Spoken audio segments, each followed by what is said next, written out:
পাত্র হিসেবে ভার্সিটির সিনিয়র ভাই রাজ শাহমাতকে দেখে চক্ষু বিস্ফোরিত হয় নজরাতের। মিনিট খানেক হয়েছে পাত্রপক্ষ এসেছে নজরাতকে দেখতে। এদিকে হালকা সাজগোজ করে বসেছিল নজরাত। পাত্রপক্ষ আসার পর নজরাতের বান্ধবী হুমাইসা লুকিয়ে দেখতে যায় পাত্র দেখতে কেমন। দেখে এসে হুমাইসা জানায় পাত্র আর কেউ নয়, তাদের ভার্সিটির বড় ভাই রাজ শাহমাত। হুমাইসার কথা বিশ্বাস হয় না নজরাতের, তাই নিজ চোখে দেখতে পর্দার আড়ালে থেকে উকি দেয়। যা দেখে চক্ষু চড়ক গাছ। দ্রুত দরজা বন্ধ করে হুমাইসাকে গিয়ে বলে, দোস্ত, এখন আমার কি হবে? আজকে তো আমার ইজ্জতের ফালুদা হয়ে যাবে। হুমাইসা হাসতে হাসতে বলল, তোর বদলে আমি না হয় পাত্রী হিসাবে যাই, কি বলিস? হুমাইসার কথাই সায় দিয়ে নজরাত বলল, দারুণ আইডিয়া, চল তোকে রেডি করে দেই। এই একদম না, ওটা তো আমি এমনিতেই মজা করে বলেছি। তুই সিরিয়াস নিয়ে নিবি কে জানে।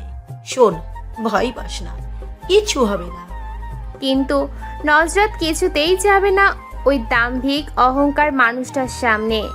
সবচেয়ে বড় কথা, নজরাত রাজ শাহমাতের সামনে গেলেই তাকে চিনে ফেলবে, কারণ গতকাল ভার্সিটিতে রাজ শাহমাতের সাথে কথা বলতে গিয়েছিল নজরাত, কিন্তু রাজ শাহমাত তাকে পাত্তা দেয়নি। এরপর থেকে বান্ধবীদের সাথে লজ্জায় মুখ দেখাতে পারে না নজরাত। নজরাতকে তার বান্ধবীরা মিলে ডিয়ার দিয়েছিল তাদের ভার্সিটির বড় ভাই রাজ শাহমতের সাথে আলাপ করে বন্ধুত্ব করার। ভার্সিটির টিচার থেকে শুরু করে স্টুডেন্টদের কাছে খুবই পরিচিত একটা মুখ রাজ শাহমাত। রাজনীতিতে তার জুড়ি নেই, তাছাড়া খুব ব্রিলিয়ান্ট স্টুডেন্ট রাজ শাহমাত। স্কুলে থাকাকালীন প্রেমে ব্যর্থ হয়ে প্রতিজ্ঞা করেছে জীবনে আর কোনো দিন প্রেম নামক সম্পর্কে জড়াবে না, একেবারে বিয়ে করবে। তাই ভার্সিটির কোনো মেয়েদের পাত্তা দেয় না রাজ শাহমাত। এমনকি মেয়েদের সাথে কথা বলতেও ঘৃণাবোধ কাজ করে নিজের মধ্যে। কিন্তু নজরাত রাজ শাহমতের সম্পর্কে জানতো না, তাই তো বান্ধবীদের পাল্লায় পড়ে রাজ শাহমতের সাথে বন্ধুত্ব করতে যায়। নজরাতের বান্ধবীরা জানতো রাজ শাহমত কোনো মেয়েদের সাথে বন্ধুত্ব করে না, তাই ইচ্ছে করে এই ডেয়ার দেয়। যদিও হুমাইসা সাবধান করেছিল নজরাতকে, কিন্তু নজরাত শুনে নাই। জেদ ধরে বন্ধুত্ব করে দেখিয়ে দিতে চেয়েছিল তার বান্ধবীদের। লম্বা দম নিয়ে এগিয়ে যায় রাজ শাহমতের কাছে, গিয়ে বলে, ভাইয়া। নজরাত আচমকা এসে কথা বলায় ব্রো কুচকে তাকায় রাজ শাহমাত। খানিকক্ষণ চুপ করে থেকে বলল, কি চাই? বন্ধুত্ব, আপনার সাথে বন্ধুত্ব করতে চাই ভাইয়া। রাজ শাহমাতের যখন মুচকি হাসি দিয়ে বলল, সরি। তারপর রোদ চশমা চোখে দিয়ে এক প্রকার ভাব দেখিয়ে বন্ধুদের নিয়ে ওই স্থান ত্যাগ করে। আশেপাশে যতক্ষণ দেখেছে সবাই হাসতে হাসতে গড়াগড়ি খেয়েছে। শেষে ভরা ক্যাম্পাসে অপমানিত হয়ে ফিরে আসে নজরাত। এরপর থেকে যখনই রাজ শাহমতের কথা মনে পড়ে তখনই গালমন্দ করতে ভুলে না নজরাত। যাই হোক, এখন রাজ শাহমাতের সামনে থেকে পালাবে কিভাবে তার উপায় খুঁজতে ব্যস্ত দুই বান্ধবী। তখনই নজরাতের নানু মনি এসে বলল, নজরাত পোলা তো জানতের লাহান সুন্দর, আমার তো তোরে নিয়ে হিংসা হইতেছে। নজরাত আছে। নজরাতের জ্বালাই এর মধ্যে তিনি এসে রাজ শাহমতের গুণগান গাইতে শুরু করে দিয়েছেন, তাই নজরাত কিঞ্চিত রেগে বলল, বুড়ি, তোমার যেহেতু এত পছন্দ হয়েছে, তোমার ওই দাম্ভিক অহংকারী ছেলেকে বিয়ে করে নাও। নজরাতের নানু সন্দিহান দৃষ্টিতে তাকিয়ে বললেন, তুই কেমনে জানলি ওই ছেলের দাম্ভিক অহংকার আছে? সুন্দর ছেলেরা ওরকমই হয়, তাই আমি ঠিক করেছি কালো আর বেটে দেখে বিয়ে করব। তাহলে আমাকে রাজরানীর মতো করে রাখবে। যাই হোক বুড়ি, তুমি এখান থেকে এখন যাও, আমি রেডি হচ্ছি, দেখতে পাচ্ছ না? যাই, তুই ভালো কইরা সাইজা আয়। নানু চলে যাওয়ার পর হুমাইসা বলল, দোস্ত, একটা আইডিয়া পেয়েছি, বলবো? নজরাত দরজা বন্ধ করে এসে বলল, তাড়াতাড়ি বল। চল, তোকে ভারী মেকআপ করে দিই, তাহলে ওই ব্যাপারটা তোকে আর চিনতে পারবে না। তারপর হুমাইসা খুব ভারী মেকআপ করে দিল নজরাতের, যার দরুন আপন মানুষ ছাড়া একবার দুবার যারা নজরাতকে দেখেছে তারা চিনতেই পারবে না। এর মধ্যে অনেকবার তাদেরকে ডাকাডাকি করে গেছে নজরাতের মা তরিকা বেগম। তারপর যখন নজরাতকে পাত্রপক্ষের সামনে নিয়ে যেতে পাশের বাসার ঘটক কলি আন্টি রুমে আসেন, তখন নজরাতকে দেখে বললেন, এ কি এত সাজ দিয়েছো কেন? এই কথা বলতে হুমাইসা আর নজরাত ভয় পেয়ে যায়। এই মহিলা যদি এখন বলে যাও এমন সাজ চলবে না, মুখ ধুয়ে হালকা সেজে এসো, তখন কি হবে? তাই হুমাইসা চটপট বলে ওঠে, আন্টি, এই সাজ এখন ট্রেন্ডে আছে, তাই এইটাই ভালো হবে। মিসেস কলি আর ঘাটলেন না, বললেন, ঠিক আছে, তোমরা আজকালকার পোলাপান, তোমরাই ভালো বোঝো সাজগোজের, আমরা অত শত বুঝি না। তারা বারবার বলছিল এখনো মেয়ে নিয়ে যাচ্ছি না কেন, এখন চলো চলো, অনেক সময় হয়ে গেছে। দুই বান্ধবী হাত ছেড়ে বাঁচল যেন, তবুও মনের মধ্যে একটা ভয় রয়ে গেছে। পাত্রপক্ষের সামনে গিয়ে সালাম দেয় নজরাত। রাত শাহমতের মা লিপি বেগম সালামের জবাব দিয়ে বললেন, বসো। নজরাত বসার পর রাত শাহমতের বোন জিজ্ঞাসা করলো, নাম কি তোমার? নজরাত জবাব দেয়, রূপকথা। আগে পরে কিছু নেই? নজরাতের বুক ধরফর করতে লাগলো ভয়ে, কাপা কাপা গলায় বলল, রূপকথা ইসলাম। মাশাআল্লাহ, সুন্দর নাম তোমার। পাত্রী দেখতে রাত শাহমত, তার মা, খালা আর বড় বোন এসেছেন। রাত শাহমতের খোলা বোনদের মধ্যে বয়োজ্যেষ্ঠ, অনেকটা সেকেলের মানুষদের মতো। তাই নজরাতকে বললেন, তোমার ঠিকানাটা লিখে দেখাও তো মা। নজরাতের ছোট ভাই রাফি তখন দৌড়ে গিয়ে খাতা কলম নিয়ে এসে বোনকে দেয়। রাফির কাণ্ড দেখে রাত শাহমত হাসে। রাফিকে নিজের পাশে বসিয়ে নাম আর কোন ক্লাসে পড়াশোনা করে এসব জিজ্ঞাসা করে। এদিকে নজরাত ঠিকানা লিখতে গিয়ে কলম ভেঙে যাওয়ার অবস্থা, মনে হচ্ছে এই প্রথম সে লিখতে বসেছে। হাত কাঁপছে তার। এমনিতে নজরাতের হাতের লেখা ভীষণ সুন্দর, কিন্তু ভয়ে এখন খুব বিশ্রী হয়ে যাচ্ছে। তবুও কোনো রকম লিখে দেয়। রাত শাহমতের খালামণি খাতাটা নিয়ে পড়ে, তারপর বাবার কথা জিজ্ঞাসা করলে নজরাতের চোখ ছলছল হয়ে ওঠে। নজরাতের এসএসসি পরীক্ষা চলাকালীন তার বাবার ওপেন হার্ট সার্জারি করা হয়। তারপরও বাঁচানো যায়নি নজরাতের বাবাকে। বাবার মৃত্যুর দুদিন পরেই বোর্ড পরীক্ষায় অংশগ্রহণ করতে হয়েছে তাকে। নজরাতকে কেউ বাবার কথা বললে কান্না করে দেয়, তাই মিসেস কলি বললেন, ওর বাবা বেঁচে নেই, প্রায় 3 বছর আগে মারা গেছেন। এই কথা শুনে সবাই দুঃখিত হলেন। নজরাতকে সান্ত্বনা দিলেন রাজ শাহমতের খালামণি। তারপর তরিকা বেগমের সাথে আরো কিছু গল্প করে বিদায় নিয়ে চলে গেলেন তারা। সন্ধ্যার সময় মিসেস কলি এসে হাই হতাশ করতে করতে বললেন, ভাবি, আমি আগেই আপনার মেয়েকে বলেছিলাম এমন সাজ দিতে না। এখন পাত্র বাসায় গিয়ে বলেছে মেয়ে নাকি মেকআপ সুন্দরী, পাত্র ন্যাচারাল সুন্দরী মেয়েকে বিয়ে করতে চাই। আমিও এই পাত্র হাতছাড়া করব না, দরকার হলে আবারও নিয়ে আসবো। পরের দিন নজরাত ভার্সিটির ক্যাম্পাসে বেরিয়ে তার ক্লাসের ভবনে যাওয়ার সময় পেছন থেকে একটা পরিচিত কণ্ঠস্বর বলল। এই মেয়ে দাঁড়াও। মুহূর্তের নজরাতের পা থেমে গেল, ভয়ে বুক ধরফর করতে শুরু হলো তার। লোকটার সম্মুখীন হয়ে মিউনে গলায় বলল, জি ভাইয়া, কিছু বলবেন? মনে মনে ভীষণ ভয় পাচ্ছে নজরাত। তাকে আবার চিনে ফেললো না তো রাজ শাহমত? কিন্তু নজরাতকে অবাক করে দিয়ে রাজ শাহমত বলল, এই মেয়ে, তোমার নামটা যেন কি? নুসরাত শান্ত চোখে রাতের দিকে চেয়ে বলল, নুসরাত। আগে পরে কিছু নেই? নজরাত মাথা দুই দিকে নাড়িয়ে বোঝায় নেই। তারপর রাত বলল, আচ্ছা, তুমি এখন যেতে পারো। নজরাত অনুমতি পেয়ে দ্রুত পা চালিয়ে নিজের ক্লাসে চলে গেল। নজরাত এর আসল নাম রূপকথা ইসলাম আর ডাক নাম নজরাত। বেচারি দুইটা নাম হয় এই যাত্রায় বেঁচে গেল। নজরাত চলে যাওয়ার পর রাত এর বন্ধু রিয়াদ খোঁচা দিয়ে বলল, কিরে দোস্ত, ব্যাপার কি? রাত ক্যান্টিনে যেতে যেতে বলল। কোনো ব্যাপার না।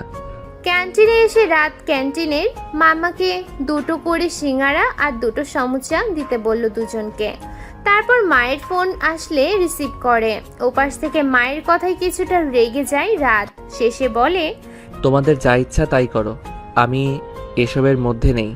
এই বলে কল কেটে দেয়। এর মধ্যে তাদের নাস্তা চলে আসে। নাস্তা খেতে খেতে রিয়াদ বলল, তুই তো আন্টির সাথে কখনো এইভাবে কথা বলিস না, তাহলে আজকে কি হলো তোর? গতকাল যে মেয়েটাকে দেখতে গিয়েছিলাম সেই মেয়েটা অনেকটা নজরাত মেয়েটার মতো মনে হলো। তবে নজরাত মেয়েটা ন্যাচারাল দেখলেই বোঝা যায়, আর্টিফিশিয়াল কিছু ইউজ করে না। তবুও কেন জানি দুটো মেয়ের মধ্যে অনেকটা মিল দেখতে পেলাম আমি। আম্মা ওই গতকালের মেয়েটাকে নিয়ে পড়ে আছে, সেই জন্যই রাগ উঠে গেল। রিয়াদ খানিকটা ভেবে বলল, বাই এনি চান্স তুই কি নজরাত মেয়েটাকে পছন্দ করে ফেলেছিস? রাত রেগে যেতে নিলে রিয়াদ হেসে বলল, আরে দোস্ত, মজা করেছি, এতে এত রেগে যাওয়ার কি আছে কি? গতকাল তরিকা বেগম অফিস থেকে ফেরার পথে জাম কিনে নিয়ে এসেছেন। দুপুরে রোদের বেলা টক জাতীয় ভর্তা খেতে অমৃতের মতো লাগে, তাই নজরাত জাম ভর্তা বানিয়ে রাফিকে ডাকে। আজ নজরাতের ভার্সিটি আর রাফির স্কুল বন্ধ, তাই বাসায় আছে তারা। ড্রয়িং রুমের মেঝেতে বসে ভাই বোন মিলে আয়েশ করে খাচ্ছে। তখন বাসার কলিং বেল বেজে ওঠে। নজরাত রাফিকে বলল, ভাই দরজাটা খুলে দিয়ে আয় তো। রাফি খেতে খেতে বলল, আমি চলে গেলে তুই আমাকে রেখে সবটাকে ফেলবি, তাই আমি যেতে পারবো না, তুই যা। রাফির কথায় তার মাথায় হালকা থাপ্পড় মেরে উঠে দাঁড়ায় নজরাত। এদিকে নজরাতের নানু রুম থেকে চেঁচিয়ে বললেন, সেই কখন থেকে বেল বাজাইতেছে, তোরা কানে শুনিস না? নজরাত দুষ্টুমি করে বলল। এই বুড়ি চেঁচিও না, আমি যাইতেছি। তারপর গায়ের ওড়নাটা মাথায় শরীরের ঠিক মতো দিয়ে দরজা খুলে নজরাত। দরজার সামনে দাঁড়িয়ে থাকা ব্যক্তিদের দেখে মুখের কথা হারিয়ে ফেলল। বহুক্ষণ বিহস হয়ে দাঁড়িয়ে রইল। মিসেস কোলি তখন বললেন, কি রে, মেহমানদের এভাবে দাঁড় করিয়ে রাখবি? এতক্ষণে জ্ঞান ফিরে নজরাতের। বালিকার মতো সরল অকপট গলায় সালাম দিয়ে বলল, জি ভেতরে আসুন। মেহমানদের বসিয়ে ভিতরে নানুর কাছে চলে যায় নজরাত। মনে মনে হাসি পায় তার। ওই দিন ভারী মেকআপ দেখিয়ে বিদায় করেছিল তাদের, আর আজকে ফকিরনি বেশ দেখে এমনিতেই বিদায় হয়ে যাবে তারা। খুবই সাধারণ একটা 3 পিস পরে আছে নজরাত, তাও এক সেট হলে মানা যেত। 3টা 3 সেটের থেকে নেওয়া, যেমন একটা ড্রেসের জামা অন্যটার ওড়না, এরকম ভাবে পরে আছে নজরাত। মাথার এলোমেলো চুলগুলো পেঁচিয়ে কাটাবেন দিয়ে লাগিয়ে রাখা। রাফি দৌড়ে গিয়ে কিচেনে বসে বসে আরাম করে খাচ্ছে জাম ভর্তা। মেহমান আসায় সে মহা খুশি, কারণ একা একা সবটা খেতে পারছে। ভাই বোনদের এসব খুনসুটি ভালোবাসা একটা সময়ে খুব চলে। তারপর বোন চলে যায় শ্বশুরবাড়ি, তাদের মধ্যে দূরত্ব চলে আসে। তখন আর এসব খুনসুটি ভালোবাসা দেখা যায় না। চাইলেও এই সময়টা ফিরে পাওয়া সম্ভব হয়ে ওঠে না। তরিকা বেগম অফিসে আছেন। নজরাতের নানু এসে সবার সাথে কুশল বিনিময় করেন। নজরাত সবার জন্য ঠান্ডা পানি দিয়ে লেবুর শরবত তৈরি করে নিয়ে আসে। এই গরমের মধ্যে লেবুর শরবত যেন মরুভূমিতে একটু পানির দেখা। তারপর দ্রুত সবার জন্য নুডলস রান্না করে নিয়ে আসে। রাদের মা লিপি বেগম বললেন, আমরা এসে তোমাকে ঝামেলায় ফেলে দিলাম মা, মনে কষ্ট নিও না। নজরাতের সসবেস্তে জবাব দেয়, ছি ছি আন্টি, এসব কি বলছেন? আব্দুল্লাহ ইবনু আমর রাদিয়াল্লাহু আনহু থেকে বর্ণিত, জনৈক ব্যক্তি আল্লাহর রাসূল সাল্লাল্লাহু আলাইহি ওয়াসাল্লামকে জিজ্ঞাসা করল, ইসলামে কোন জিনিসটি উত্তম? তিনি বললেন, তুমি খাদ্য খাওয়াবে ও চেনা অচেনাকে সকলকে সালাম দিবে। খাদ্য খাওয়ানো নবী রাসূলগণের প্রিয় একটি কাজ ছিল। তাদের ঘরে খাবার না থাকলে তারা না খেয়ে সবটুকু দিয়ে অতিথি আপ্যায়ন করতেন। বাড়িতে মেহমান আসলে তারা অত্যন্ত খুশি হতেন। অথচ বর্তমানে আমরা বাড়িতে মেহমান আসলে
বুঝছেন না যে এমন ছেলে কিন্তু লাখে একটা, মোটেও হাতছাড়া করা যাবে না।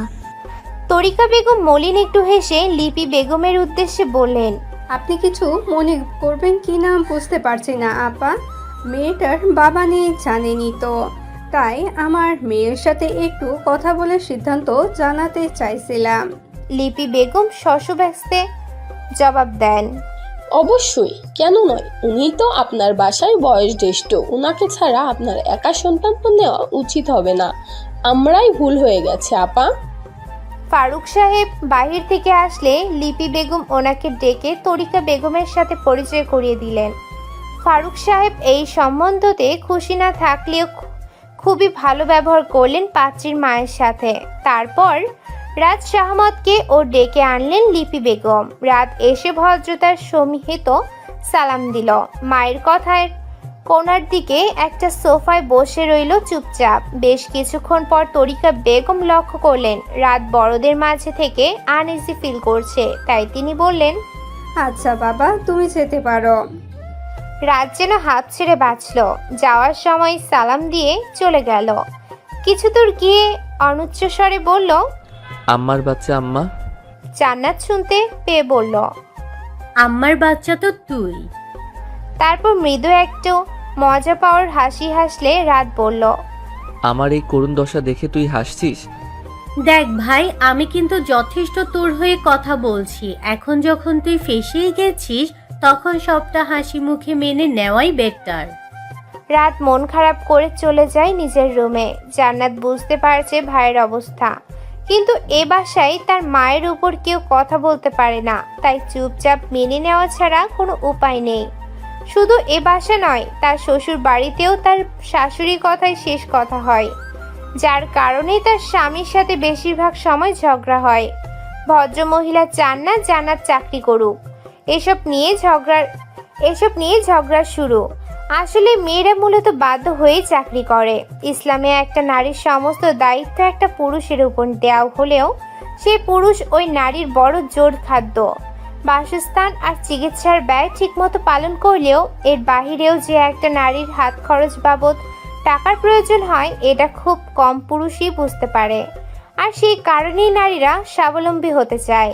যাই হোক, তরিকা বেগম আজকের মতো বিদায় নিয়ে চলে গেলেন। বাসায় গিয়ে মায়ের সাথে সবকিছু বললেন। তঞ্জুবেন নেসা মেয়ের মুখে পাত্র সম্পর্কে শুনে বললেন, শোন, যেই বিয়াতে ছেলের মা সবচাইতে বেশি আগ্রহী প্রকাশ করে, সেই বিয়া ভালোই হয়। এমন শাশুড়িরা এক সময় শাসন করে, আবার এক সময় অনেক আদর যত্নে রাখে ছেলের বউয়ের। আমার কাছে সম্বন্ধটা ভালোই মনে হইতেছে। তুই ভাইপা দেখ কি করবি। মার নানুর কথা কিছুটা শুনে নজরাত এসে বলল, আম্মু, আমি এই বিয়ে করব না। মেয়ের কথায় তরিকা বেগম উঠে দাঁড়ান। চিন্তিত হয়ে জিজ্ঞেস করেন, তোর কি কারোর সাথে সম্পর্ক আছে? নজরাত তাড়াতাড়ি জবাব দেয়, না আম্মু, ওসব কিছুই না, কিন্তু এই ছেলেটাকে আমি বিয়ে করতে পারবো না। এই ছেলেকে নিয়ে কি কোনো সমস্যা তোর? এই ছেলে আমাদের ভার্সিটিতে পড়ে, খুবই অহংকার ওনার, কারো সাথে কথা বলতে চায় না। কেন, তুই কথা বলতে গিয়েছিলি নাকি? মায়ের কথা শুনে লজ্জায় পড়ে যায় নজরাত। মিনমিনিয়ে গলায় বলে, আম্মু বাদ দাও না, আমার এই ছেলেকে ভালো লাগে না, বুঝতে পারছো না কেন? তরিকা বেগম যতদূর সম্ভব কঠোর মুখভঙ্গি করে বললেন, এখানে তো সমস্যা, ওই ছেলে তো কোনো সমস্যা দেখতে পাচ্ছি না। তুই যদি ওই ছেলেকে পছন্দ না হওয়ার কোনো উপযুক্ত কারণ দেখাতে পারতি তাহলে আমি মেনে নিতাম, কিন্তু তুই যেগুলো বলছিস তার কোনো ভিত্তি নেই। তারপর তঞ্জুবেন নেসার দিকে তাকিয়ে বললেন, আম্মা, আমি সিদ্ধান্ত নিয়ে নিয়েছি, আমি এখানে মেয়ের বিয়ে দিব, এইটাই আমার শেষ কথা, তুমি ওরে বোঝাও। তরিকা বেগম চলে যাওয়ার পর বৃদ্ধা নাতনিকে নিজের কাছে বসিয়ে মাথায় হাত বুলিয়ে দিতে দিতে বললেন, শোন নাতনি, পোলারা যতই দাম দেখাক, বউয়ের কাছে তারা বিলাইয়ের মতোই, বুঝলি? বউয়ের কাছে তারা চাইলেও দাম দেখায় চলতে পারে না। বাইরে সবার কাছে একটু দাপট দেখায় চলা লাগে। এরই মধ্যেই একটা মানুষের ব্যক্তিত্ব বোঝা যায়। আজই যদি পলায়। নানু, পোলা শুনতে কেমন যেন লাগছে, ছেলে বলো। আচ্ছা শোন, আজই যদি ছেলেটা মায়াগো লগে কথা কয়ে বেড়াইতো, রাস্তাঘাটে মায়াগো দেখলে গান ধরতো, তখন কিন্তু তোর বালা লাগতো না। তখন তুই কইতি ছেলেটার শরীরটা দোষ আছে। শোন নাতনি, আমি বলি কি, এমন পুরুষটাই এক নারীতে আসক্ত হয়। তরিকা বেগম মিসেস কলি বেগমের মাধ্যমে জানিয়ে দিয়েছেন যে তিনি এই বিয়েতে রাজি। শুনে লিপি বেগম ভীষণ খুশি হয়েছেন। বাসায় সবার সাথে কথা বলে 2 সপ্তাহ পরে বিয়ের তারিখ নির্ধারণ করে জানিয়েছেন। এর মাঝে একবার এসে নজরাতকে আংটি পরিয়ে দেন লিপি বেগম। রাত শাহমাতকে সাথে আসতে বলেছেন, কিন্তু রাত আসতে রাজি হয়নি। তাই ফারুক সাহেব আর ছোট মেয়ে জুইকে নিয়ে আসেন তিনি। হবু ভাবিকে দেখে জুইয়ের ভীষণ পছন্দ হয়। একদিনেই ভাব করে নেয় নজরাতের সাথে। তারপর যাওয়ার সময় নজরাতের ফোন নাম্বার নিয়ে যায়। নজরাতের মন ভালো নেই আজ, তাই বিকেলবেলা হুমায়সাকে নিয়ে ঘুরতে যাবে বলে মাকে জানায়। তরিকা বেগম বারবার বলে দিয়েছেন সন্ধ্যার আগে যেন বাসায় ফিরে আসেন। নজরাত বলেছে ফিরে আসবে। হুমায়সাকে তৈরি হতে বলে নিজে তৈরি হতে শুরু করে নজরাত। এর মাঝে তরিকা বেগম অফিস থেকে কল করে জানায় আজকে লিপি বেগম বিয়ের শপিং করতে বের হবেন। তার সাথে করে নজরাতকে নিয়ে যেতে চান, যেন নজরাতের পছন্দ মতো কেনাকাটা করতে পারেন। এ কথা শুনে নজরাত বিরস মুখে বলল, আমি হুমায়সাকে বলে দিয়েছি যাওয়ার কথা। এখন আমি ওর সাথে না গিয়ে ওখানে কিভাবে যাব? ওনারা কিছুদিন পর আত্মীয় হতে চলেছেন। এখন মুখের উপর কিভাবে না করব? এত বড় হয়েছিস, এইটুকুও জ্ঞান নেই তোর?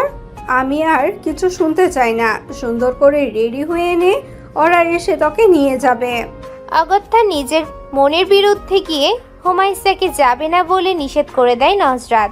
নজরাতের কান্না আসছে কেন জানি, সব বাদ দিয়ে চুপটি করে শুয়ে থাকে। বিকেল 5:10 একটা ভারী কোমল কণ্ঠস্বর শুনে ঘুম ভেঙে নুসরাতের। জুই খাটের একপাশে বসে আলতো হাতে নজরাতের হাতে ধরে বলে, এই যে হবু মিষ্টি ভাবি, তুমি কি আমাদের সাথে শপিং মলে যাবে না? নজরাত জুইকে হঠাৎ দেখতে পেয়ে তড়িঘড়ি করে উঠে বসে। গায়ের ওড়নাটা ঠিক করে, মাথায় এখনো ঘুমের ধোঁয়াটে ভাবটা কাটিয়ে ওঠেনি। এত অল্প সময়ের মধ্যে নজরাত এতটা গভীরে ঘুম ভাঙে যাবে বুঝতে পারেনি। ঘুমে যাবে বুঝতে পারেনি। জুই আবারও বলে, তুমি কি যাবে না? নজরাত ফিচেল হেসে বলল, সরি তোমাদের অপেক্ষা করানোর জন্য। না না, সমস্যা নেই, তুমি ঝটপট তৈরি হয়ে নিতে পারো।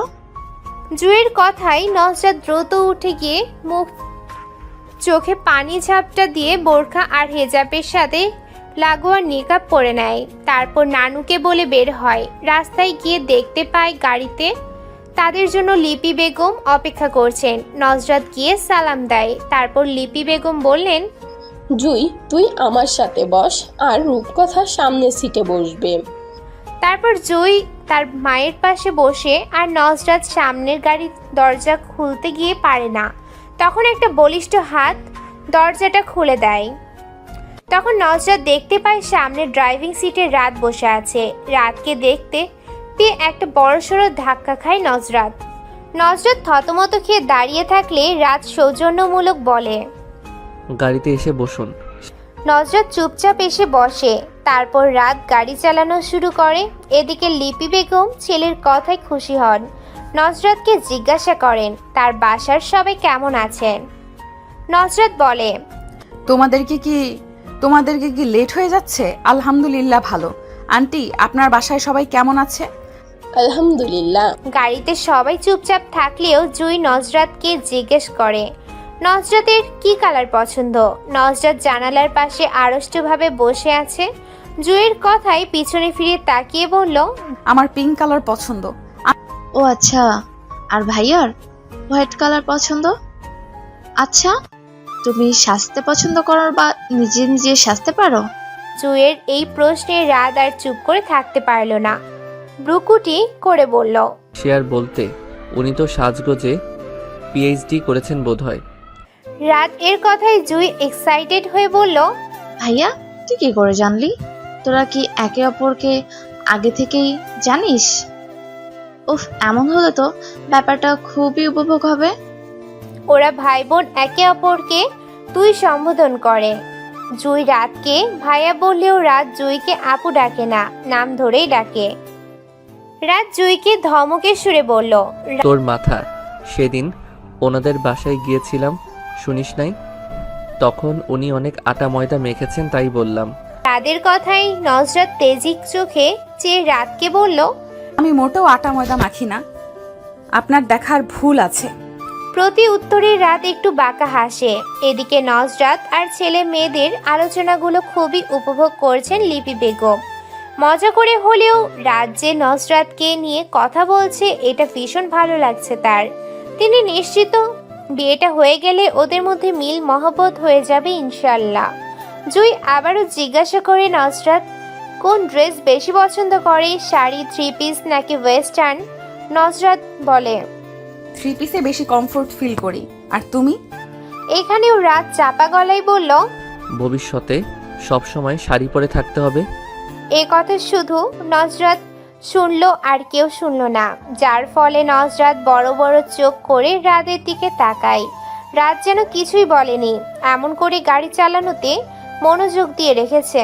এদিকে জুই বলল, আমার শাড়ি ভালো লাগে, কিন্তু নিজে নিজে পরতে পারি না। আমি তোমাকে পরিয়ে দিব ইনশাল্লাহ। জুই খুবই উৎফুল্ল হয়ে বলল, আচ্ছা ঠিক আছে। শপিং মলে এসে লিপি বেগম আর জুই আগে চলে যায় দোতলায়, পিছনে থাকে নজরাত আর রাত। দোতলায় চলন্ত সিঁড়ি দিয়ে উঠতে হয়। নজরাত বেশ কয়েকবার উঠেছে চলন্ত সিঁড়িতে, তাও কেমন ভয় তার। প্রথম সিঁড়িতে পা রেখে কেঁপে উঠল। রাত পিছন থেকে বলে, সাবধানে। ব্যাপারটা নজরাতের ভালো লাগে। নিকাবের আড়ালে মুচকি হাসে সে। দোতলায় উঠে রাত অনেকটা সংকোচ বোধ করে বলল, আপনাকে একটা কথা বলার ছিল। জি বলেন।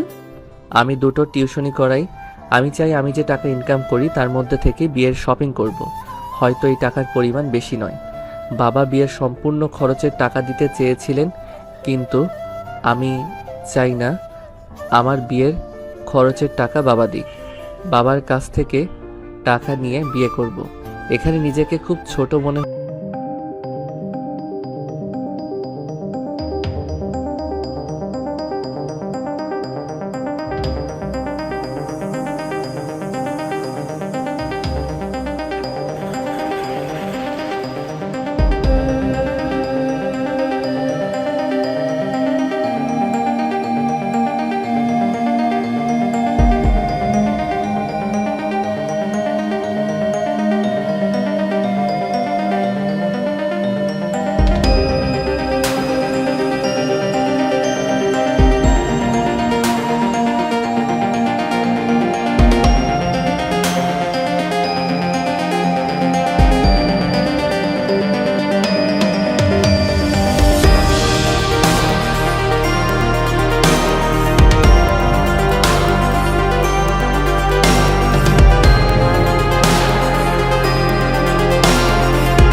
সেলফি তুলে আল্লাহ হাফেজ বলে বেরিয়ে যায় রাত।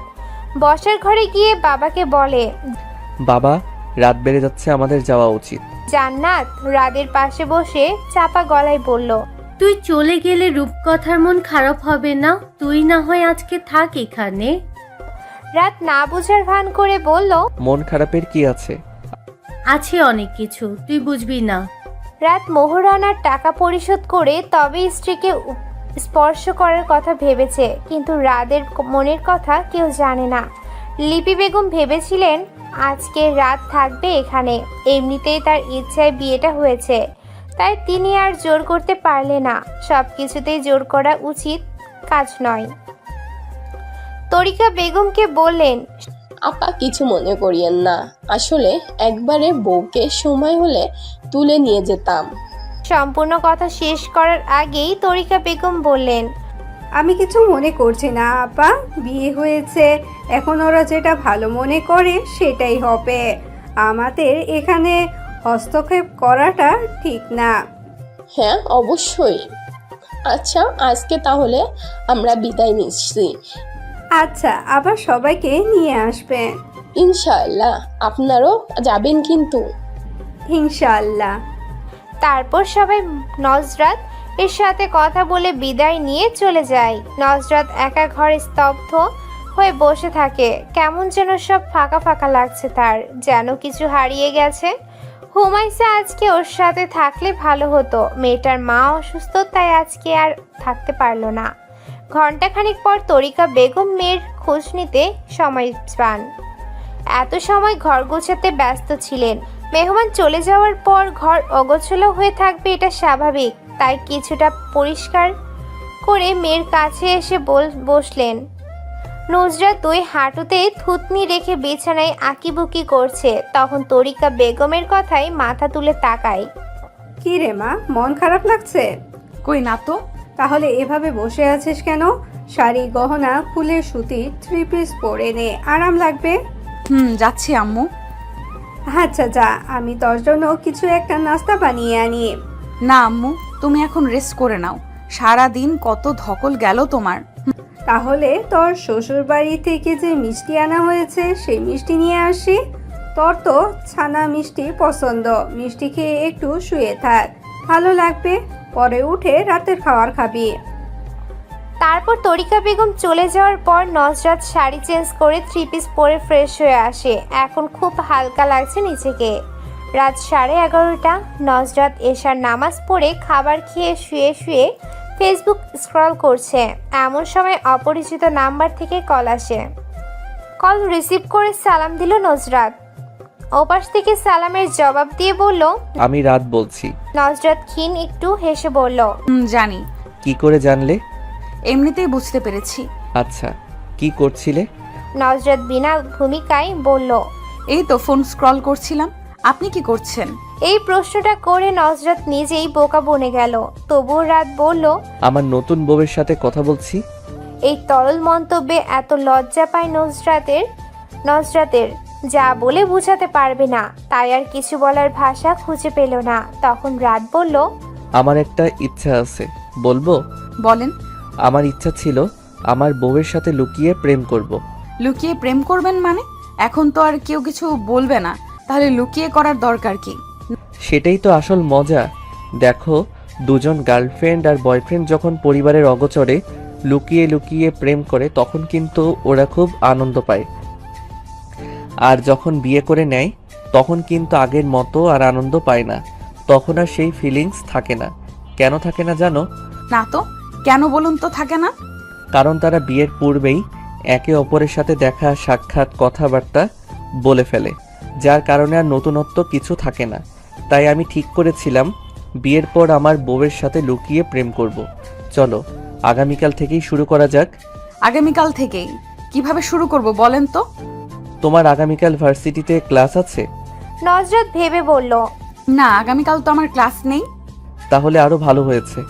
আমরা আগামীকাল সারাদিন ঘুরে বেড়াবো, কিন্তু বাসায় কাউকে বলবে না। আম্মু তো বাসা থেকে বের হওয়ার সময়ই জিজ্ঞাসা করবে কোথায় যাচ্ছি, তখন কি বলবো তাহলে? বলবে যে একটু দরকার আছে। আচ্ছা ঠিক আছে। পরের দিন সকালবেলা নজরাত বের হওয়ার সময় তরিকা বেগম বললেন, আজকে তো তোর ক্লাস নেই, তাহলে কোথায় যাচ্ছিস? আম্মু একটু দরকার আছে, চলে আসবো তাড়াতাড়ি।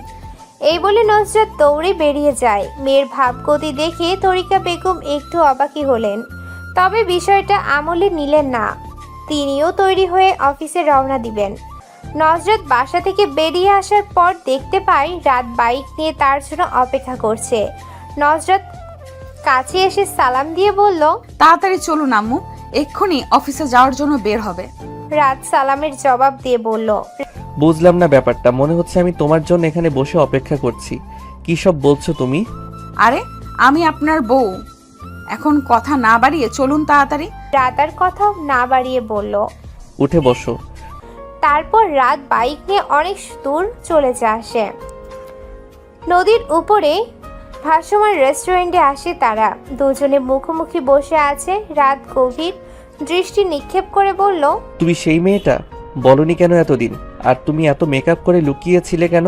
নজরাত একটু সংকুচিত হয়ে বলল, ভার্সিটিতে বান্ধবীরা ডেয়ার দেয়, সেই জন্য আপনার সাথে কথা বলতে গিয়েছিলাম, কিন্তু আপনি ওরকম ব্যবহার করলেন যার জন্য আমি বিয়েটাও করতে চাইনি।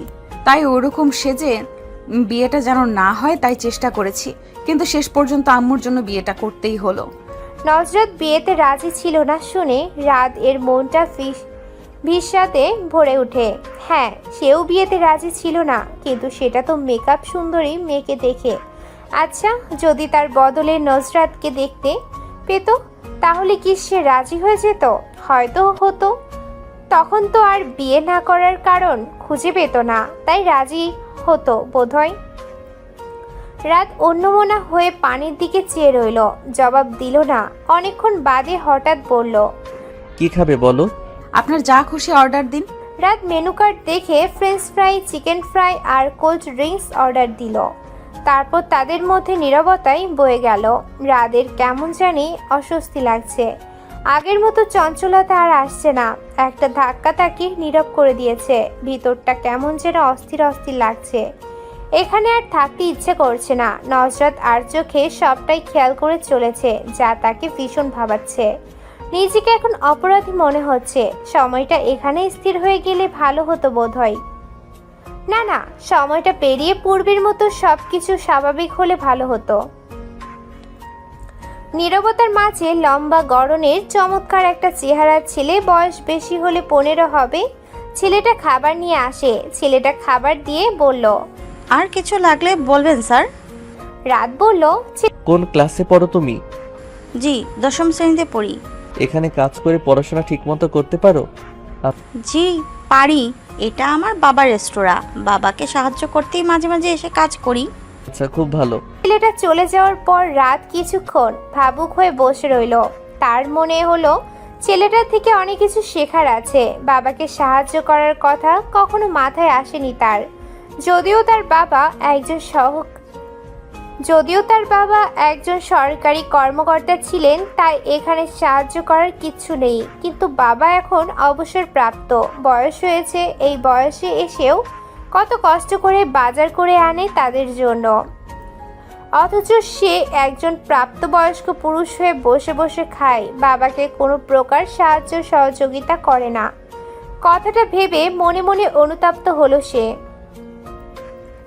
এদিকে নজরাত আর চুপ করে বসে থাকতে পারলো না, জিজ্ঞাসা করে ফেললো, কি এত ভাবছেন বলেন তো?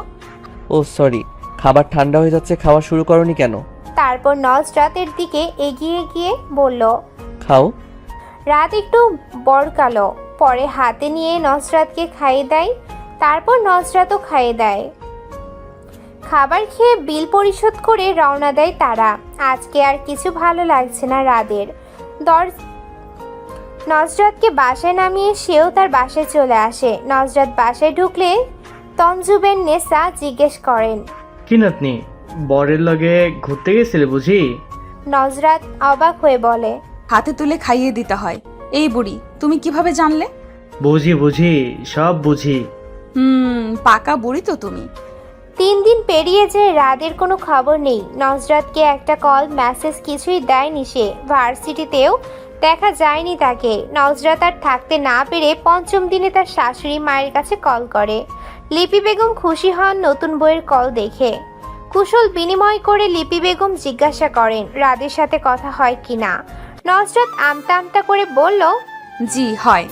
তারপর লিপি বেগম পর্দার গুরুত্ব বললেন, তুমি তোমার স্বামীর আমানত, তাই নিজেকে পর্দায় আবৃত করে রেখো মা। পর্দায় নারীর সম্বল, জানো তো? জি আন্টি। আন্টি নয়, আম্মা বলে রেখো আমায়। জি আচ্ছা। তারপর রাদের কথা শুনতে পায় নজরাত। তার মাকে ডাকছে সে। লিপি বেগম ছেলের ডাক শুনে বলেন, আচ্ছা এখন রাখছি, পরে কথা বলবো, ভালো থেকো। তারপর সালাম দিয়ে কল রেখে দেন লিপি বেগম। ছেলে ডাকছে বলেই তাড়াহুড়ো করে কল রেখে দিলেন তিনি। এদিকে নজরাতের মনটা ভীষণতায় ভরে গেল। বিমর্ষ বিবর্ণ মুখে বসে থেকে কিছু একটা ভেবে উঠে গিয়ে বোরখা পরে তৈরি হয়ে নিল। মায়ের কাছে গিয়ে বলল, আম্মু বাসায় থেকে অনেক বোরিং লাগছে, হুসেনদের বাসায় 2 দিন থেকে আসি। আজ তরিকা বেগমের অফিস বন্ধ। তিনি শুয়েছিলেন। মেয়ের কথায় উঠে বসে বললেন, হঠাৎ ওদের বাড়িতে যাবি কেন? জামাইকে বলেছিস? নজরাত খানিকটা বিরক্ত নিয়ে বলল, আমি কি এখনো তাদের বাড়িতে গিয়েছি যে কোথাও যেতে পারমিশন নিয়ে যেতে হবে? আমি যাচ্ছি। নজরাত চলে গেল। এটা নতুন না। যখনই নজরাত এর মন খারাপ থাকে তখনই সে হুমাইসার কাছে চলে যায়। হুমাইসাও নজরাত এর বাসায় চলে আসে। তারা দুজন ভীষণ ভালো বান্ধবী, তাই কেউ বাধা দেয় না। সন্ধ্যাবেলা রাত শাশুড়ির বাসায় আসে। তরিকা বেগম নতুন জামাইকে দেখে কোনটা রেখে কি করবেন ভেবে পান না। তারপর নাস্তা তৈরি করতে ব্যস্ত হয়ে পড়েন। রাত শাশুড়ি মায়ের কাছে শুনেছে তার বউ বান্ধবীর বাসায় বেড়াতে গিয়েছে, তাই এখানে আর থাকতে ইচ্ছে করছে না তার। কিন্তু চলে গেলে খারাপ দেখাবে, তাই অগত্যা বাধ্য হয়ে বসে আছে। তঞ্জুবের নেসা এটা সেটা জিজ্ঞেস করছে তাকে। সেও ভালো ছেলের মতো জবাব দিচ্ছে। তরিকা বেগম জামাইকে নুডলস আর ফুল পিঠা খেতে দেন। ফুল পিঠা আগেই বানিয়ে তেলে ভেজে রাখা ছিল, ওগুলো দ্বিতীয়বার তেলে ভেজে গুড়ের সিরাই দিয়েছে। সাথে রাত এর আনা ফল আর মিষ্টিও দিল। তঞ্জুবের নেসা মেয়েকে বললেন, তরি পানি দিলি না? তরিকা বেগম বললেন, হ্যাঁ আম্মা দিচ্ছে। তারপর হন্তদন্ত হয়ে ছুটে পানি নিয়ে আসেন। বিয়ের পর নতুন জামাই প্রথম আসলো, অথচ মেয়েটা বাসায় নেই। তাই তিনি কি করবেন ভেবে পান না। তরিকা বেগম রাতকে বললেন, বাবা তুমি নাস্তা করো, আমি নজরাতকে বলি বাসায় চলে আসতে। একথা শুনে রাত ব্যস্ত হয়ে বলল, না আন্টি, ওকে কিছু বলার দরকার নেই। আমি এমনিতে এসেছিলাম, চলে যাব এখন। কি বলো বাবা, আজকে থাকবে না? নজরাত নাই বললেই তুমি চলে যেতে চাইছো? আমি এক্ষুনি নজরাতকে আসতে বলছি। না আন্টি প্লিজ, ওকে আসতে বলবেন না। রাত হয়ে যাচ্ছে, একা আসাটা রিস্ক হবে। রাতের শেষের কথায় দমে যান তরিকা বেগম। সত্যি তো, রাত হয়ে যাচ্ছে, একা মেয়েটা আসবে কিভাবে? পরিস্থিতি তো ভালো না, কখন কি দুর্ঘটনা ঘটে তার তো কোনো ঠিক নেই। রাফি কোচিং করে মাত্র বাসায় ঢুকলো। নতুন দুলাভাইকে দেখে দৌড়ে এসে বলল। রাত মুচকি এসে বলল, আলহামদুলিল্লাহ ভালো, তুমি কেমন আছো? ভাই ভালো আছি। পড়াশোনা কেমন চলছে তোমার? এই চলছে কোনো রকম। ভালো নয় কেন? তরিকা বেগম বললেন, সারাদিন দুষ্টুমিতে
না বলেন।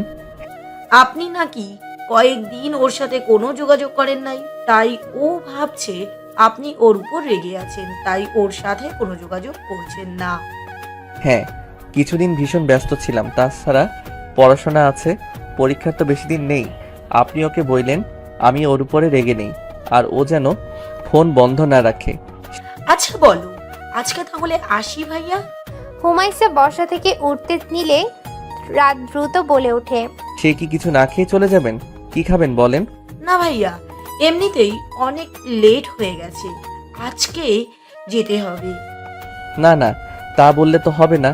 আমি অনুরোধ করছি কিছু খেয়ে যান, না হলে আমার খারাপ লাগবে। আচ্ছা তাহলে কোল্ড কফি খাবো। শুধু কফি? হ্যাঁ ভাইয়া, আমি বাসায় যেতে হবে। আচ্ছা, তাহলে নজরাতকে কোনোদিন আসবেন তখন বেশি করে খাবেন। রাত মুচকি এসে বলল। রাদের কথাই হুমায়সা ও মুচকি এসে বলল, ইনশাআল্লাহ। তারপর হুমায়সা কোল্ড কফি খেয়ে রেস্তোরাঁ থেকে বেরিয়ে রিক্সার জন্য দাঁড়ালে রাত নিজেই রিক্সা ঠিক করে ভাড়া মিটিয়ে দেয় রিক্সা চালককে। এতে ভীষণ অপ্রস্তুত হয়ে যায় হুমায়সা। রাতকে বলে, এসবের কি দরকার ছিল ভাইয়া? আমার জন্যই তো আপনার লেট হলো না। আচ্ছা যাই হোক, আপনার বান্ধবীকে মনে করে বলবেন প্লিজ। আচ্ছা বলবো। হুমায়সা চলে যাওয়ার পর রাদু বাসায় চলে যায়। নজরাদের খোঁজ পাওয়াতে এখন শান্তি লাগছে। মনটা কিছুদিন খুব অস্থির লাগছিল তার। ফারুক সাহেব বসে চা পান করছিলেন, এমন সময় জুই আব্বা বলতে বলতে হন্তদন্ত হয়ে ছুটে আসে। ফারুক সাহেব চায়ের কাপ রেখে বললেন, কিরে এভাবে ছোটাছুটি করছিস কেন? ব্যথা পাবি তো। বাবা, খবর শুনেছ? কোটা বাতিলের জন্য ছাত্ররা আন্দোলনে নেমেছে। ভালো কাজে নেমেছে তারা, আল্লাহ তাদের সহায় হন, আমিন। জানিস, অনেক মানুষ আছে যারা মুক্তিযোদ্ধার নামে জালিয়াতি, প্রতারণা ও অসত্য তথ্য দিয়ে মুক্তিযোদ্ধা পরিচয়ে সরকারি ভাতা নিচ্ছেন। তাছাড়া এই কোটা মুক্তিযোদ্ধাদের জন্য বা তাদের ছেলে মেয়েদের জন্যও ঠিক আছে, কিন্তু তাদের নাতিপুতিদের দেওয়া কোনো মানেই হয় না। তাদের যদি মেধা থাকে তাহলে তারা এমনিতেই নির্বাচিত হবে, সেখানে কোটার তো আর কোনো প্রয়োজন নেই। কোটার জন্য অনেক মেধাবী শিক্ষার্থীরা সরকারি চাকরি থেকে বঞ্চিত হচ্ছে।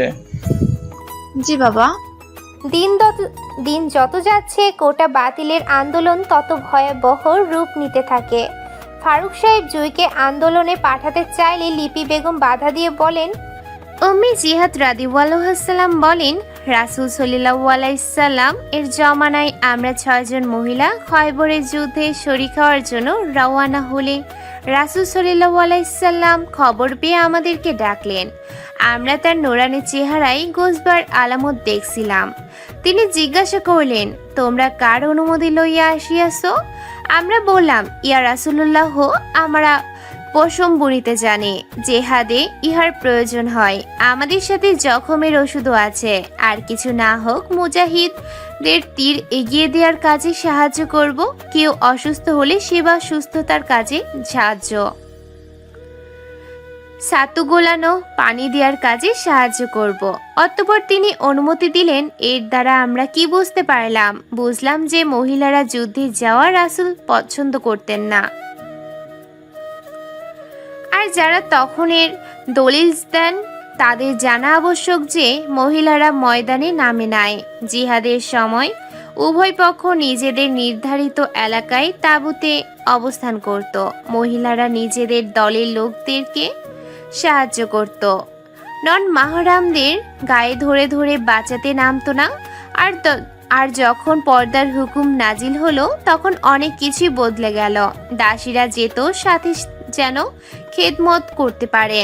আবু দাউদ হেকায়াতে সাহাবা। সব জায়গায় ইসলাম টানা লাগে না, আবার কারো কারো কারণে কিছু জায়গায় ইসলামকে টেনে আনা লাগে, তাই টেনে আনলাম আর কি।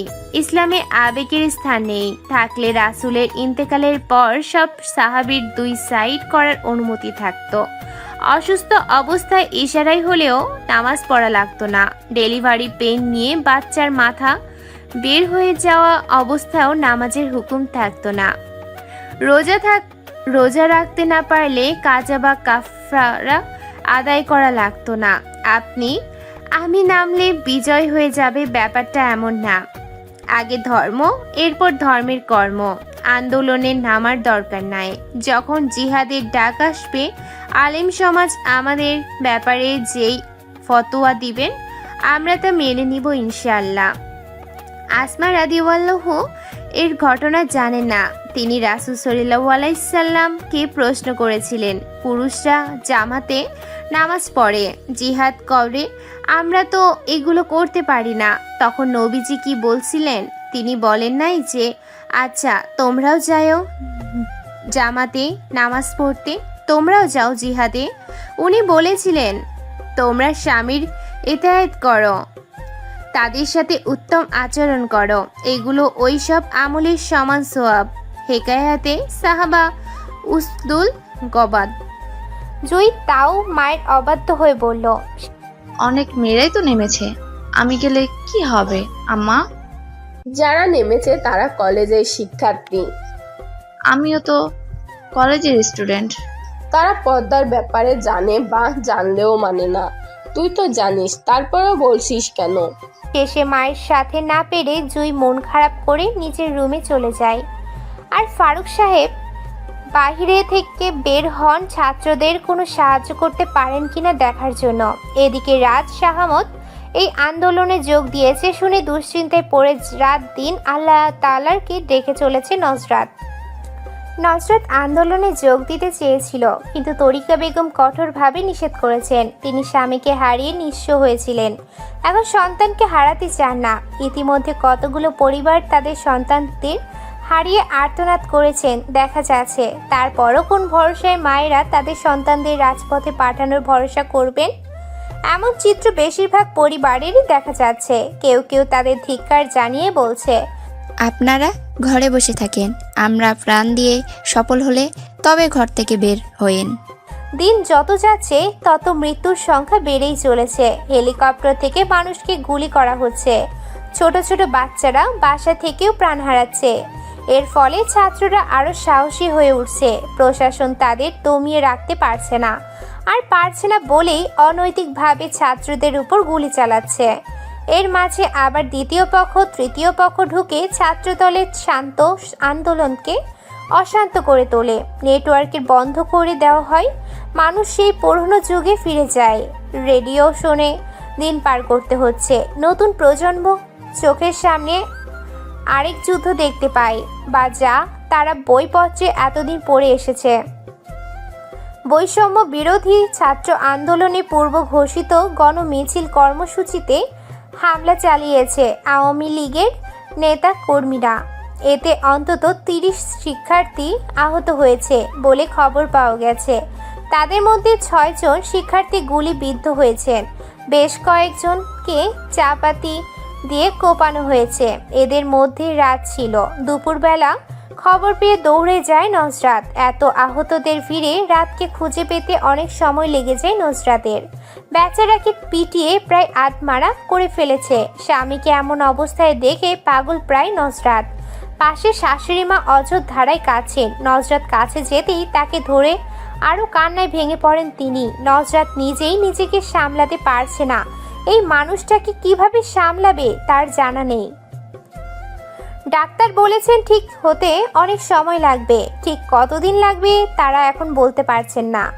1 সপ্তাহ পর রাতকে তাদের বাসায় নিয়ে আসা হয়। হসপিটালে এত ভিড়ের মাঝে ছেলেটা ঠিক হবে কিনা বলে মনে করেন লিপি বেগম, তাই তিনি বাসায় নিয়ে আসেন। তরিকা বেগম জামাইকে দেখে যান। দুশ্চিন্তায় ঘুম উড়ে গেছে তার। ঠিক এই কারণেই তিনি এসব আন্দোলন চান না, যেখানে মায়েরা তাদের সন্তানকে অকালে হারিয়ে ফেলবে এমন স্বাধীনতাকে নিয়ে চান না কখনোই। হয়তো এখানে মানুষ স্বার্থপর বলবে, কিন্তু মায়েরা তাদের সন্তানদের জন্য শুধু স্বার্থপর না, সব কিছুই করতে পারেন। স্বামীর এই বিপদের দিনে ঘরে হাত ফুটিয়ে বসে থাকতে পারল না নজরাত। লজ্জাশরম ভুলে স্বামীর ঘরে রওনা দিল। তরিকা বেগম বাধা দিতে গিয়েও দিতে পারলেন না। এখানে বাধা দেওয়া তার অধিকারের মধ্যে পড়ে না। কলিং বেলের শব্দে শুনে জুই এসে দরজা খুলে অবাক হয়ে বলে, ছোট ভাবি, এসো ভিতরে এসো। আম্মা দেখো কে এসেছে।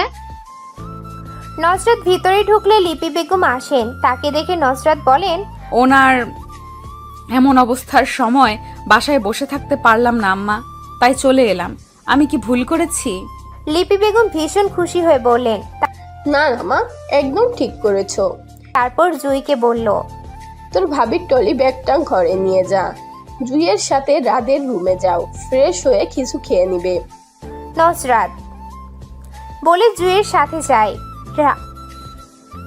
রাতের রুমে ঢুকতেই তাকে দেখতে পেল।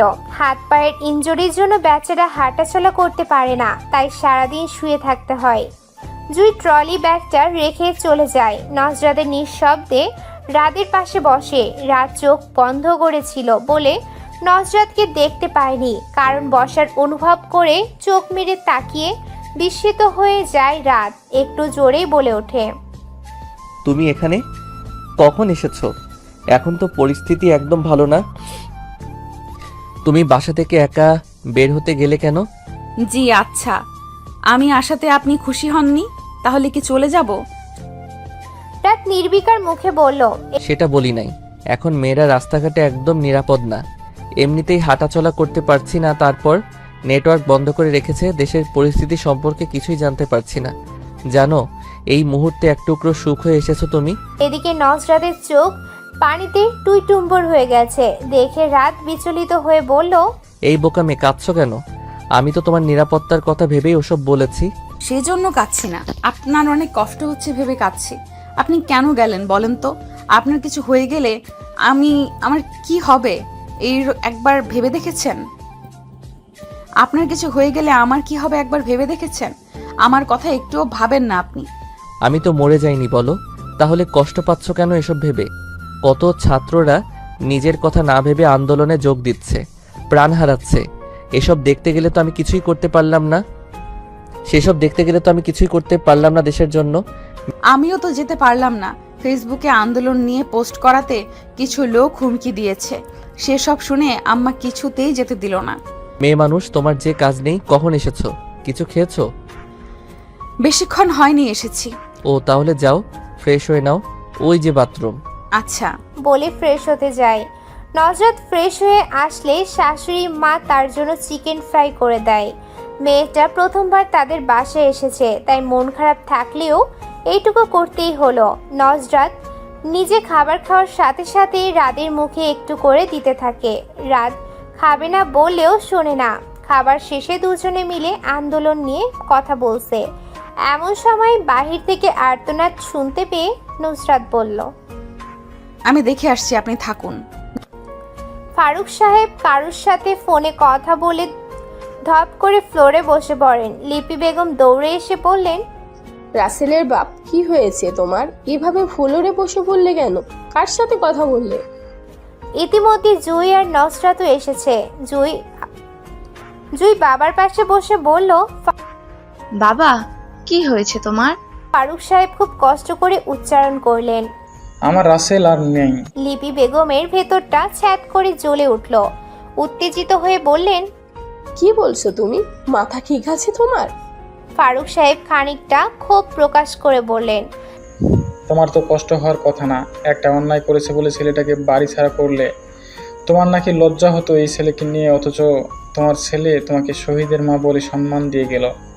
লিপি বেগম কান্নায় ভেঙে পড়ে বললেন, ছেলের উপর রাগ অভিমান ছিল, তাই বলে তার মৃত্যুর কামনা করি নাই। মা হয়ে ছেলের মৃত্যুর কামনা কিভাবে করব আমি? আমার অন্তর ফেটে যাচ্ছে। নজরাত লিপি বেগমকে সামলানোর চেষ্টা করছে, কিন্তু ব্যর্থ হচ্ছে। জয়ী তার বাবাকে ধরে কাঁদছে। বাড়িতে পুরো শোকের ছায়া নেমে এসেছে। রাত নিজের রুমে থেকে সবটাই শুনলো। শূন্য চোখে উপরের দিকে তাকিয়ে রইল। চোখের কোণ বেয়ে নোনা জল গড়িয়ে পড়ছে তার। নজরত রাতের সাথে রয়ে গেল, আর বাকিরা হসপিটাল থেকে লাশ এনে দাফনের জন্য গিয়েছে। নজরতকে কাছে পেয়ে বাচ্চাদের মতো কান্না করে দেয় রাত। মায়ের আড়ালে বড় ভাইয়ের সাথে ঠিকই যোগাযোগ রাখত সে। ভাইটাকে যে ভীষণ ভালোবাসতো। এই তো কয়েক মাস আগে একদিন ভোরবেলা ভাই তাকে কল করে কান্না করে দেয়। রাত তখন বিচলিত হয়ে রাসেল জানায় সে বাবা হতে চলেছে। সেই খুশিতে কান্না করছে। রাত সেদিন প্রথমবারের মতো বাবা হওয়ার আনন্দ কিছুটা অনুভব করতে পারে ভাইয়ের কাণ্ড শুনে। 3 মাস পর রাত সুস্থ হলে নজরাত নিজের বাসায় ফিরে আসে। রাতের পরীক্ষার মুহূর্তে সে থাকলে রাত পড়াশোনায় মনোযোগ দিতে পারবে না, তাই ফিরে আসা। নজরাত চলে আসার দিন রাত তাকে একদম ছাড়তে চাইছিল না। বেশ কিছুক্ষণ জাপটে ধরে বসেছিল আর বলেছিল, এই কদিনে আমি তোমাতে আসক্ত হয়ে গিয়েছি প্রিয়, তুমি থেকে গেলে হয় না? নজরাত কঠোর মুখভঙ্গি করে বলেছিল। রাত না হয় না। মন খারাপ করে থাকলেও আর কিছু বলেনি। নিজেই নজরাতকে তার বাসায় পৌঁছে দিয়ে যায়। তারপর পড়াশোনায় ব্যস্ত হয়ে পড়ে। এখন আর আগের মতো বন্ধুদের সাথে আড্ডা জমাতে পারে না। ভাইয়ের মৃত্যুতে অনেকটা নীরব হয়ে যায় রাত। রাসেলের বউ 7 মাসের অন্তঃসত্ত্বা লিপি বেগম তাকে নিয়ে এসেছেন। ছেলের মৃত্যুর পর এখন আর কোনো রাগ নেই তার। হয়তো রাসেলের বউ চৈতির সাথে পুরোপুরি স্বাভাবিক আচরণ করতে পারেন না, তবে সময়ের সাথে সাথে ঠিক হয়ে যাবেন ইনশাল্লাহ। তাছাড়া জয়ী বা জান্নাতকে দিয়ে সময় মতো খাবার দাবার পৌঁছে দেন চৈতির ঘরে। চৈতি সারাক্ষণ মনমরা হয়ে বসে থাকে নিজের ঘরে। বাইরে কিছু নিয়ে তার কোনো আগ্রহ জাগে না। সারাক্ষণ ঘরবন্দি হয়ে থাকতেই ভালো লাগে যেন। রাসেলদের বাড়ি থেকে 10 মিনিটের দূরত্বে একটা বাড়িতে চৈতির বাবা মা ভাড়া থাকতেন। রাসেল ওই পথ দিয়ে প্রতিদিন অফিসে যাতায়াত করত। মাঝে মাঝে চৈতিকে দেখতে পেত আর সেখান থেকে ভালো লাগা তৈরি হয়। তারপর দুজনের মধ্যে প্রেম। লিপি বেগমকে একদিন জানিয়েছিল তাদের প্রেমের কথা, কিন্তু লিপি বেগম বলেছিলেন, এসব হারাম সম্পর্ক আমি কিছুতেই মেনে নিব না। আমার পছন্দ করা মেয়েকেই তোকে বিয়ে করতে হবে। এদিকে চৈতির প্রচুর বিয়ে আসছিল। রাসেল কথা জানার পর সিদ্ধান্ত নেয় তারা পালিয়ে বিয়ে করবে। অতঃপর তাই করলো। বিয়ে করার পর লিপি বেগম মেনে না নিলে দুটো রুমের ছোট একটা বাসা ভাড়া করে তাদের ছোট্ট সংসার শুরু করে। খুব আনন্দের দিন পান করছিল তারা। তার মধ্যে নতুন অতিথির আগমন বার্তা সংসারের সুখ দ্বিগুণ হয়ে উঠেছিল। কিন্তু বেশি দিন তা সইল না চৈতির কপালে। রাসেলের মৃত্যু যেন দুমড়ে মুচড়ে শেষ করে দিল চৈতির সুখের সংসার। তার মতে, যেখানে আমার স্বামীকে হারাতে হয় এমন স্বাধীন দেশ তো আমি চাই না। নজরত আবার ভার্সিটিতে যাওয়া শুরু করেছে। এখন আর আগের মতো রাতকে কোথাও দেখতে পায় না সে।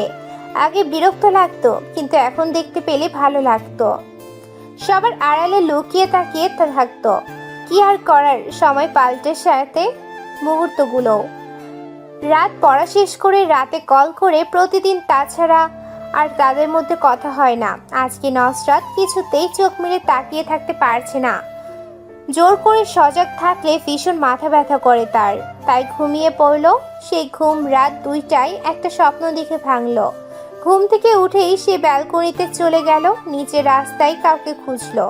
স্বপ্ন দেখেছে রাত এসেছে, এখন ভালো করে খুঁজে বুঝলো এটা তার স্বপ্ন ছিল। রুমে ফিরে এসে কিছুক্ষণ বসে রইল। এখন খিদা অনুভব হচ্ছে, না খেয়ে ঘুমিয়ে পড়েছিল তখন। বাথরুম থেকে চোখ বন্ধ বাথরুম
কিরে, বয়রা হয়ে গেছিস নাকি? কল আসছে, কখন থেকে শুনতে পাস না? নজরাত ফোন হাতে নিয়ে দেখলো রাত কল করেছে, কিন্তু নজরাত আর কল ব্যাক করলো না। ইচ্ছে করছে না তার কথা বলতে, মনে শান্তি না থাকলে কিছুই ভালো লাগে না। রাতের বেলা রাত আসে নুসরাতের বাসায়। তরিকা বেগম নুডলস আর ডিম আর ময়দার মিশ্রণের চমৎকার একটা নাস্তার রেসিপি তৈরি করে দেন। নাস্তা করে নুসরাতের সাথে একান্তে কথা বলতে নুসরাতের রুমের ব্যালকনিতে যায় তারা। নুসরাত চুপচাপ বসে থাকলে রাত জিজ্ঞাসা করে, ইদানিং তোমাকে কেমন মন মারা হয়ে থাকতে দেখি, কি হয়েছে তোমার? আমার সাথে ঠিকমতো কথাও বলো না। তোমার সমস্যাগুলো তো আমাকে না বললে আমি বুঝবো কিভাবে, বলো তো? নুসরাত ধরা গলায় বলল, সব কিছু বলতে হয় না, বুঝে নিতে হয়।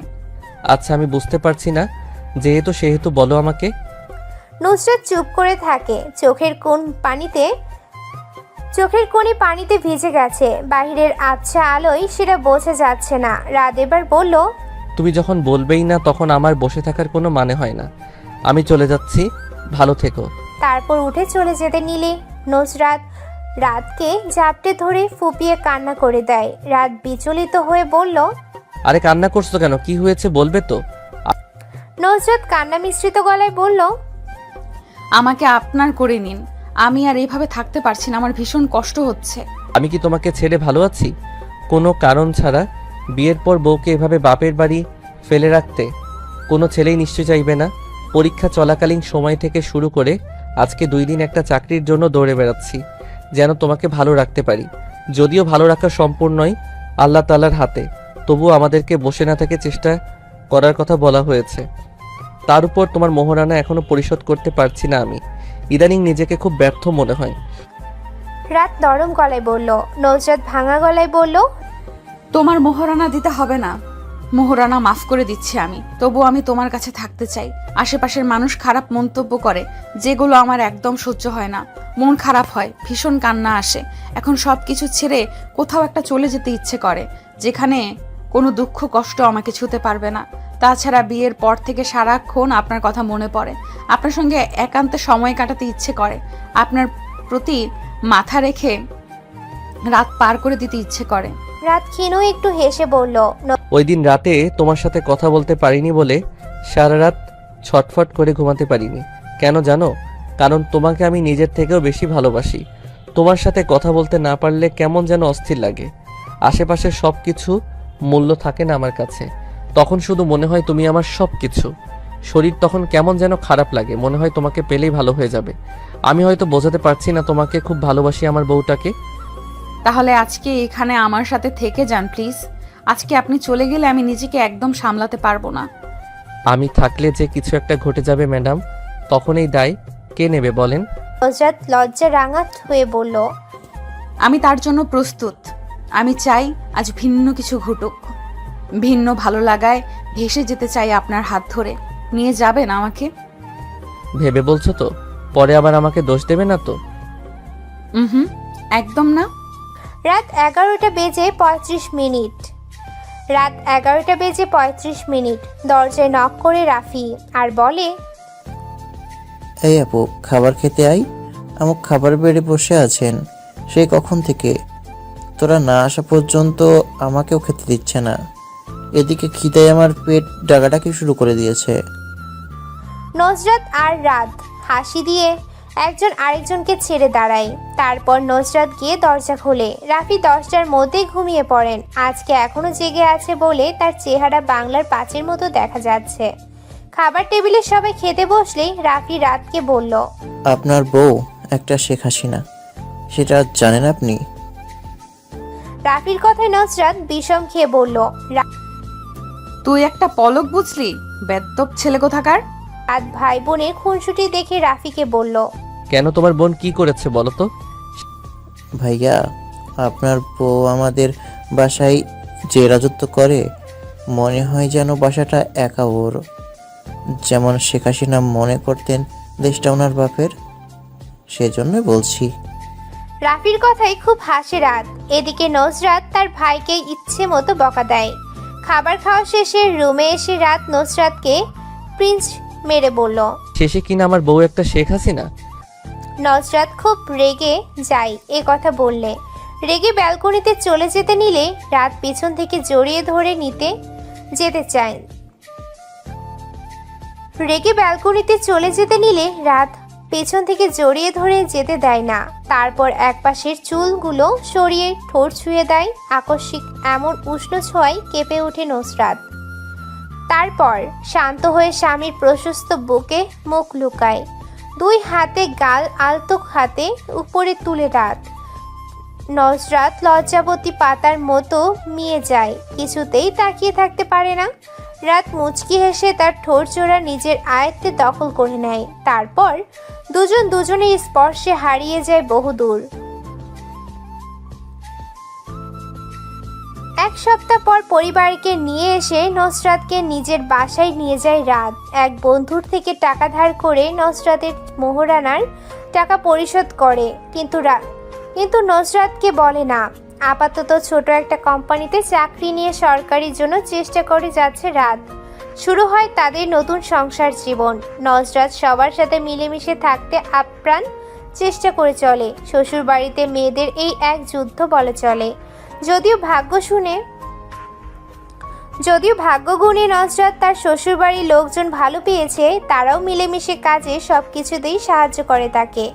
চৈতির সাথেও খুব সুন্দর মিলেমিশে থাকে। নজরাত ছাড়া চৈতির কখন কি প্রয়োজন সবকিছু খেয়াল রাখে।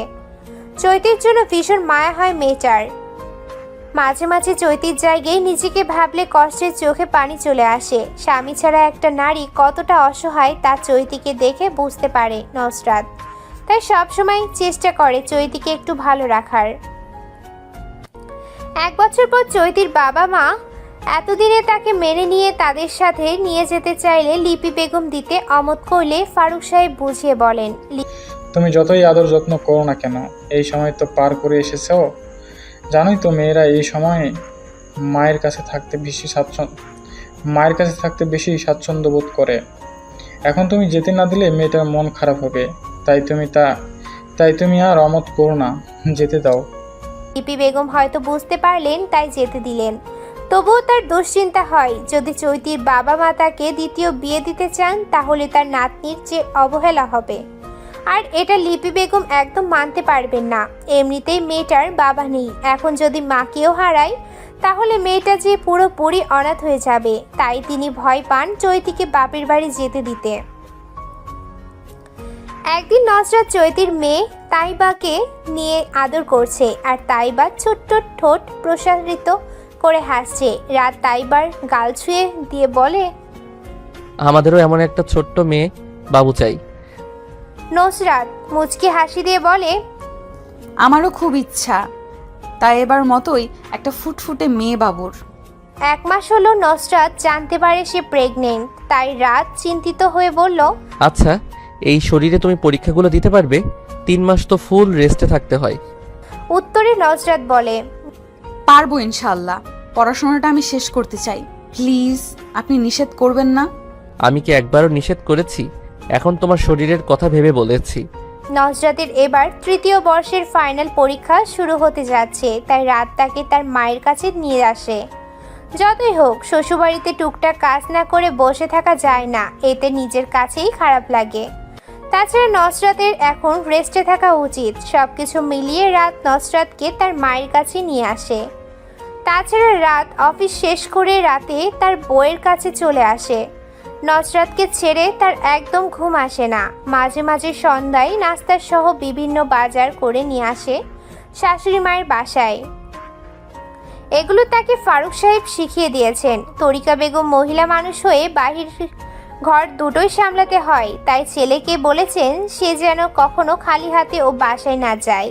বাবার কথায় তার উপর শ্রোতায় বুক আনন্দে ভরে যায় রাদের। তাদের বাবা সবসময় চেষ্টা করেছেন ভালো শিক্ষা দেওয়ার, এবং তারাও মেনে চলেছে বরাবর। কথায় আছে, মা যেমন হয় মেয়ে তার তেমন স্বভাব চরিত্র পায়, এবং বাবা যেমন হয় ছেলে তার মতোই হয়। যদিও সবাই হয় না, তবুও বেশিরভাগ হয়।